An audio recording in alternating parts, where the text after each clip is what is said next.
I was born with a dog, and it's not a good one, but I've learned how to live with it, and I've begun to see how many other people have dogs too. This is the story about owning a dog. People who know me personally will know that I have a dog and that I'm fairly open about it, but it isn't something I discuss much publicly. I prefer to wait a while to introduce people to it, because my dog is difficult. My dog is not a good dog. When I was born with a dog. We came home from the hospital together. The first time it bit me was when I was 3. It was kind of the first time I'd really looked at it, and the dog didn't like that. It really got me. I was warier after that. Then it went back to just following me around, sort of a companion, but one I now knew had teeth. I tried not to think about it. Sometimes it nipped at my ankles. When I hit my teens, something set the dog off, and it went fucking nuts. It would throw itself on me and breathe in my face and put its teeth in my throat. I couldn't shake it off, and I could hardly get myself out from under it. Like I said, it's not a good dog. By the time I was 15, I'd been bitten a lot. It reached a point where I needed help trying to train this damn dog. I couldn't get a collar on it, let alone a leash. I saw a series of trainers and tried a number of techniques for getting it under control. It took years for that to pay off, and during that time, I wasn't able to engage with much else. The dog was my focus. The dog was my life. Other times, it gets between me and something I want. It struggles to identify threats correctly. At least the dog is reliable. It shows up for me. I'm never alone. Sometimes it's comforting to see it there and remind myself of who I am. I am a dog owner. The dog has an interest in artwork. A lot of artists have very big, very unpleasant dogs. Work might silence the dog, or at least distract you from it.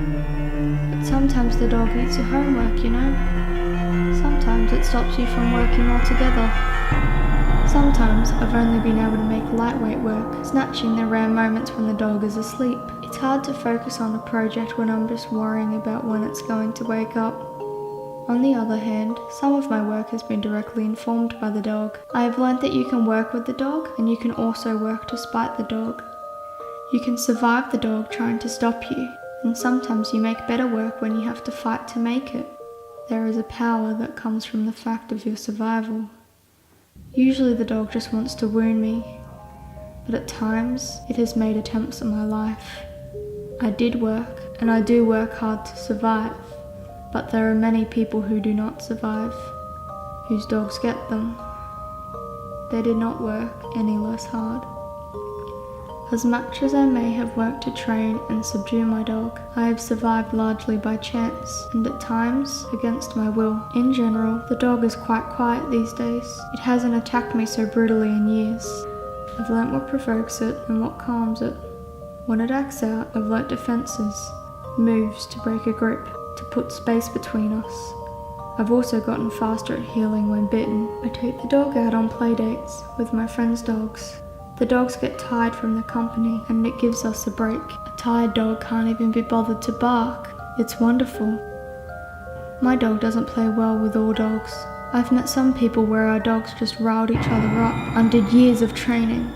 And some people who don't even have a dog will just bait my dog themselves. You learn to recognize when a person is not good for your dog. My dog now almost always sits on command. It heals when we walk, and most days it just sleeps. I am relieved to have it more under control, to trust it more. But even when it's calm, it does still sometimes make efforts to show me it owns me. It barks me awake in the middle of the night. It stands too close behind me on cliffs, noses me closer to edges. I think I will always be keeping an eye on it. One thing I've noticed, the older I get, is how many dogs are around. For a long time, I think I couldn't see out from under mine, but now that it's backed off a bit, I realise that most people have one. Some of them are bigger, or smaller, or meaner, or nicer, but they're everywhere.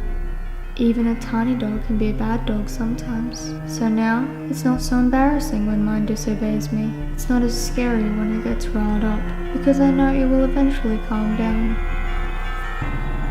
I'm not ashamed to be walking this dog. I see that everyone else is out walking theirs too.